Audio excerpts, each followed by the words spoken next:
ما يزوج ابنه عنده إمكانية مادية، مكان أكو، فلوس أكو، يصرف على ابنه أكو، والله خليه يعتمد على نفسه، خليه يوقف على رجليه. ليش؟ يعني شنو إذا زوجته وانت صرفت عليه؟ خليه يكمل هو دراسته. شي يصير أنه انت إذا صرفت عليه خليته يكون عفيف بزوجته وزوجته عفيفة به، خصوصا زماننا هذا، خصوصا ويا بلاوي الموبايل. أحبتي، أتمنى من كل أبو عنده إمكانية مادية يا ريت يزوج ابنه، خليه يحصن الله، بدال ما يرزقه مباشرة جاي يدز رزقه عبرك أنت. لكن أكو مشكلة، عندي صديق كنت أشجع أقول له زوج ابنك، يقول هو سئله، أسأل ابنه يقول لا ما أريد أتزوج سيد. مرة اثنين، يا بتزوج ليش ما تتزوج؟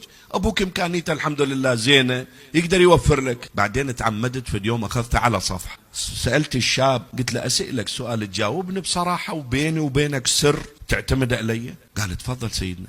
قلت له أنت ما تتزوج لأن تخاف أبوك باكر مثلا تزوجت ويصرف عليك فدوم يصيح دروح ما أصرف عليك وعلى مرتك؟ ضحك قال إيه سيد.